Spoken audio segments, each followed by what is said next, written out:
जय श्री कृष्ण। नमस्कार, प्रणाम, स्वागत है तमारू अमारी यूट्यूब चेनल में। मित्रों, आ दुनिया में एवो कोई व्यक्ति नहीं होय जेने धन न जोतुं होय।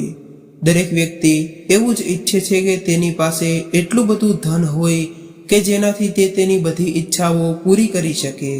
मित्रों, खूब ज नहीं तो ओछामां ओछुं एटलुं तो तमने धन ज होय के जेनाथी तेनो गुजरान तमे करी शको।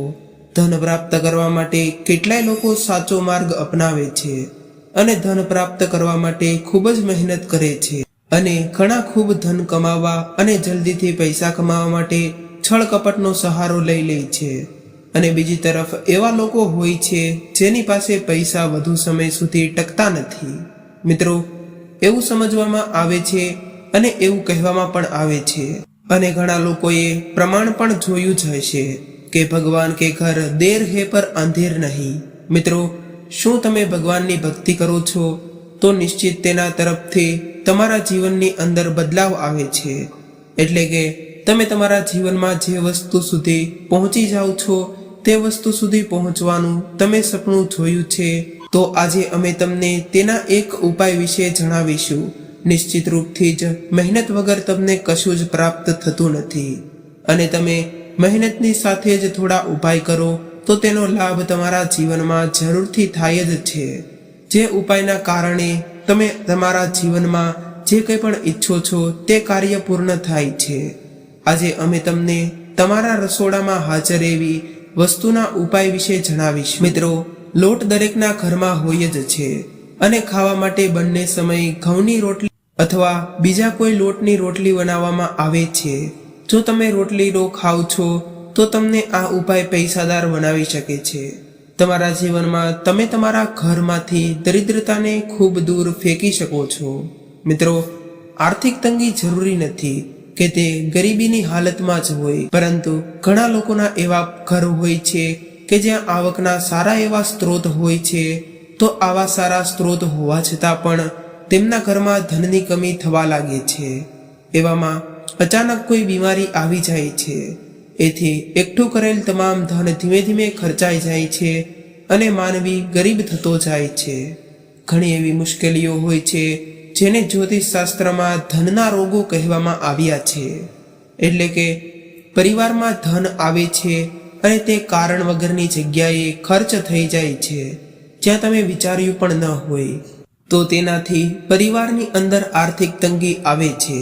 તમારા પરિવારના સભ્યો વચ્ચે કલેશનું વાતાવરણ બન્યું રહે છે, જેનાથી તમારી ઈચ્છાઓ પણ પૂર્ણ થઈ શકતી નથી। તેનાથી વિપરીત એવા પણ ઘણા પરિવાર છે જેમાં આવકનો એક સ્ત્રોત આવતા જ બીજો સ્ત્રોત રોકાઈ જાય છે। એટલે કે તમારા પરિવારની અંદર કમાવાવાળા 5 લોકો હોય અને 5 આવકના સ્ત્રોત હોય, પરંતુ જ્યારે ખુશીઓ આવે તો 2 લોકો પાસેથી પૈસા રોકાઈ જાય છે અથવા તો આવકના સ્ત્રોત ઘટવા લાગે છે, જેના કારણથી તમે જેવું વિચારો છો તેવું થઈ શકતું નથી અને તમારે આર્થિક મુશ્કેલીઓનું સહન કરવી પડે છે। એટલા માટે તમારે આવા ઉપાયોની જરૂર હોય છે જેથી તમે તમારા પરિવારની અંદર ખુશીઓ બની રહે। તમારે ધનની દ્રષ્ટિએ દુઃખને જોવું ન પડે। મિત્રો, આગળ વધતા પહેલા તમને ખાસ વિનંતી કરું છું કે જો તમને આ વિડીયો પસંદ આવે તો વિડીયોને લાઈક અને શેર કરજો અને ચેનલ પર નવા હોય તો ચેનલને સબસ્ક્રાઇબ જરૂરથી કરજો। તો મિત્રો, આ ઉપાયને તમારે કઈ રીતે કરવાનો છે તે જાણી લ્યો કે જ્યારે તમે લોટ પીસવા માટે જાઓ છો, એટલે કે લોટ દળાવવા જાઓ છો, ત્યારે એક વાતનું ખાસ ધ્યાન રાખવું જોઈએ કે લોટ દળાવવા માટે શનિવારના દિવસની તમારે પસંદગી કરવાની છે। શનિવારના દિવસે ઘરની અંદર લોટ દળો અથવા તો દળાવવા જાઓ છો તે ખૂબ જ શુભ માનવામાં આવે છે। અને લોટ દળાવતા પહેલા તમારે શું કરવાનું છે તો તમારે તેમાં થોડા ચણા નાખવાના છે, કારણ કે મિત્રો, ગુરુ ગ્રહને ધનનો કારક માનવામાં આવે છે અને ગુરુ ગ્રહ જો કોઈ વ્યક્તિના જીવનથી પ્રસન્ન રહે છે તો તમારા જીવનમાં આર્થિક મુશ્કેલીઓ જોવા નથી મળતી। એટલા માટે ગુરુ ગ્રહને ખૂબ જ સારો માનવામાં આવે છે। એટલે તમારે 100 ગ્રામ કાળા ચણા અને 100 ગ્રામ તુલસીના પાંદડા લેવાના છે। જો 100 ગ્રામ તુલસીના પાન તમારાથી શક્ય ન હોય તો ઓછામાં ઓછા 50 ગ્રામ તુલસીના પાન લેવા જોઈએ અને તેમાં 2 દાણા કેસરના નાખવા જોઈએ અને આ બધી સામગ્રીને એકત્રિત કર્યા બાદ તેને તમારે ઘઉંમાં ભેળવી દેવાના છે અને જ્યારે તમે ઘઉં દળાવવા જાઓ છો અથવા તો દળાવવાના છો તો આ રીતે તમારે પ્રયત્ન કરવાનો છે કે આ લોટનો ઘરના બધા જ સભ્યો ઉપયોગ કરી શકે અને આ લોટને તમારે શનિવારે દળાવવો જોઈએ। આ ઉપાયને કરવાથી તમારા ઘરમાંથી જલ્દીથી જ આર્થિક તંગી દૂર થઈ જાય છે અને ઘરમાં ધન આગમનના નવા સ્ત્રોતો ખુલે છે। તેના સિવાય ઘરના બધા જ લોકો વચ્ચે રહેલ કલેશ અને મનમોટાવો પણ ધીરે ધીરે ખતમ થઈ જાય છે અને ઘરની અંદર ખુશીઓનું આગમન થાય છે। મિત્રો, જો તમે આર્થિક તંગીનો સામનો કરી રહ્યા છો અને તેની સાથે જ તમારા પરિવારના સભ્યો વચ્ચે હંમેશા લડાઈ ઝઘડાનું વાતાવરણ રહે છે અથવા તો લગ્નના યોગ નથી બની રહ્યા અને તમારા પરિવારના સભ્યો મોટા થઈ ગયા છે પરંતુ તેમના લગ્ન નથી થઈ શકતા અથવા તમને ઈચ્છિત નોકરી પ્રાપ્તિ નથી થઈ શકતી, નોકરી મેળવવા માટે તમારે ખૂબ જ મહેનત કરવી પડે છે, તો તમારે આ ઉપાયને ચોક્કસ કરવો જોઈએ। તો આ ઉપાય કરવાથી ચોક્કસપણે તમારી તમામ ઈચ્છા જરૂરથી પૂર્ણ થશે। એવો જ આ એક સારો ઉપાય છે। આ ઉપાય કરવાથી તમે તે મુશ્કેલીઓનો સામનો ક્ષણભરમાં જ કરી નાખશો। તમારે તે ઘઉંના લોટની અંદર થોડી હળદર નાખીને તેની એક રોટલી બનાવીને તેને ગુરુવારના દિવસે તમારે તેને ગાયને ખવડાવવાની છે। તેનાથી ઘરમાંથી નકારાત્મક ઉર્જા દૂર થઈ જાય અને સકારાત્મક ઉર્જાનું આગમન થવા લાગે છે। જો ઘરની અંદર ધન ટકતું નથી તો આ ઉપાયને કરવાથી ધન પણ ટકવા લાગશે। તેના સિવાય તમારે કીડીઓને પ્રતિદિન લોટ આપવો જોઈએ, તે પણ ખૂબ લાભકારી હોય છે। તેના માટે તમારે શું કરવાનું છે, તો તમારે જ્યારે ગુરુવારનો દિવસ હોય, જ્યારે તમે રોટલી માટે લોટ બાંધો છો તો તમારે લોટની અંદર થોડી હળદર નાખવાની છે અથવા તમારે તેની અંદર થોડું કેસર નાખવાનું છે અને તે લોટમાંથી બનવાવાળી પહેલી રોટલીને તમારે ગૌ માતાને ભોગ કરાવવાની છે। તમે કોઈ પણ ગૌ માતાને ભોગ ધરાવી શકો છો। જો તમે ગૌ માતા ન મળે તો ગૌવંશ પણ ચાલી શકે, એટલે કે નંદી મહારાજ પણ ચાલે। તમારે તેને ભોગ ધરાવવો જોઈએ। આવું કરવાથી નિશ્ચિત રૂપથી જ ગુરુ ગ્રહ તમારાથી પ્રસન્ન થશે અને તમારા ઘરની અંદર બધી જ નકારાત્મક ઉર્જા જલ્દીથી જ ખતમ થઈ જશે અને તમે તમારા જીવનની અંદર એક નવો બદલાવ જોઈ શકો છો। હવે વાત કરીએ આગળના ઉપાયની। મિત્રો, ઘણા લોકોને ખબર નથી હોતી કે શનિ દોષ તમને પરેશાન કરી રહ્યો હોય તો તેઓ ભૂલી જાય છે અથવા તો તમને ખબર નથી પડતી કે તમારા જીવનમાં શનિ દોષ છે કે નહીં।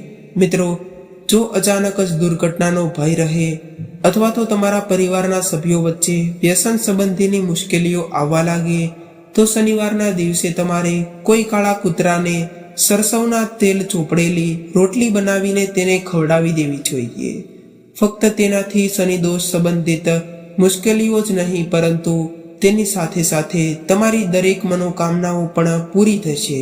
મિત્રો, જો તમારા પર ભારે કર્જ છે અને તમે તેને સમયસર ચૂકવી નથી શકતા અને તમે ઈચ્છતા હોય કે તમારા પરથી આ કર્જ જલ્દીથી ચૂકતે થઈ જાય તો તમારે શું કરવાનું છે, તો મિત્રો શનિવારના રોજ તમારે એક અલગથી જ લોટ બાંધવાનો છે અને તેની અંદર સરસવનું તેલ નાખીને તેની રોટલી બનાવવાની છે અને જે વ્યક્તિ પર કર્જ છે તેના પરથી આ રોટલીને 7 વાર ઉતારી લેવાની છે અને આ રોટલીને તેના ઉપરથી ઉતારતા સમયે તમારે એક મંત્ર બોલવાનો છે।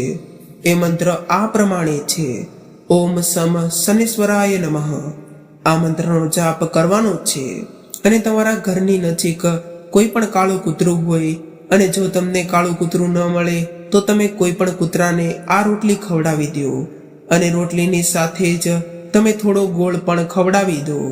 તેનાથી કૂતરું આ રોટલીને આરામથી ખાઈ લેશે। આવું કરવાથી નિશ્ચિત રૂપથી જ તમારા પર કોઈ મોટું કર્જ ભલે ને હોય તો પણ તમને આ કર્જમાંથી મુક્તિ મળી જશે અને તમને તમારા પરિવારમાં સુખ, શાંતિ અને સમૃદ્ધિ જોવા મળે છે. હજી પણ એક ઉપાય છે જેને તમે ધન આગમન માટે કરી શકો છો. જો તમને ઉપર આપેલ કોઈ પણ ઉપાય કઠોર લાગતો હોય તો તમે આ સરળ ઉપાય પણ કરી શકો છો. આ ઉપાયને બુધવારના દિવસે કરવામાં આવે છે. આ ઉપાયને પણ લોટ સાથે જ કરવામાં આવે છે. તમે ઘરમાં જે લોટ હોય તે લઈ શકો છો. ત્યારબાદ તમારે તે લોટનો એક દીવો તૈયાર કરવાનો છે. એટલે કે તે લોટમાંથી તમારે એક દીવો બનાવવાનો છે અને તેલની મદદથી તમારે તેને પાક્કો કરી લેવાનો છે. ત્યારબાદ તમારે બુધવારની રાત્રે 8 વાગ્યા બાદ તે દીવામાં તેલ નાખવાનું છે અને તે દીવાને તમારે તુલસીજીની નીચે પ્રગટાવી દેવાનો છે અને સાથે જ આ મંત્રનો જાપ કરવાનો છે. ઓમ તુલસી માતાય નમઃ અથવા તો ઓમ નમો ભગવતે વાસુદેવાય નમઃ. આ મંત્રનો જાપ કરીને માતા તુલસીથી ઘરની આર્થિક મુશ્કેલીઓને દૂર કરવાની પ્રાર્થના કરો. તેનાથી આશીર્વાદ માંગવા જોઈએ. આવું કરવાથી માતા લક્ષ્મી પણ જલ્દીથી પ્રસન્ન થઈ જાય છે અને તમારા ઘરની ધન સંબંધિત સમસ્યાઓ દૂર થઈ જાય છે અને ચોક્કસપણે તમારા ઘરની ખુશીઓ પાછી આવી જાય છે. આ ઉપાયમાં તમારે એક વાતનું ખાસ ધ્યાન રાખવાનું છે કે તમારે તે દીવાનો ઉપયોગ ફક્ત એક જ વાર કરવાનો છે.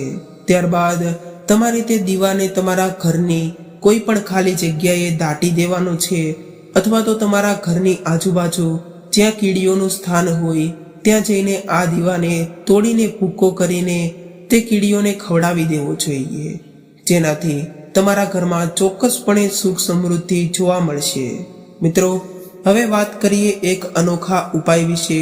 તો તમારા પરિવારના સભ્યો સાથે, એટલે કે તમારા પરિવારમાં જેટલા કમાવનારા વ્યક્તિ હોય, લોકો હોય છે, તો તેની સાથે આ ઉપાય કરવામાં આવે છે.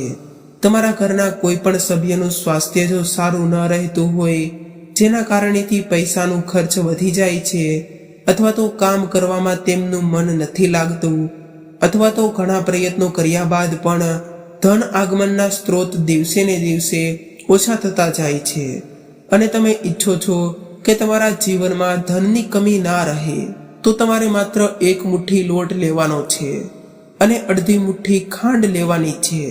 હવે તેને બંનેનું મિશ્રણ કરીને તેની અંદર થોડી હળદર મેળવવાની છે અને હવે જે વ્યક્તિ હોય જેના માટે તમે આ ઉપાય કરો છો, તો તે વ્યક્તિના માથા ઉપરથી તમારે આ મિશ્રણને 7 વાર ઉતારી લેવાનું છે અને તેમની માટે સારી પ્રાર્થના કરવાની છે.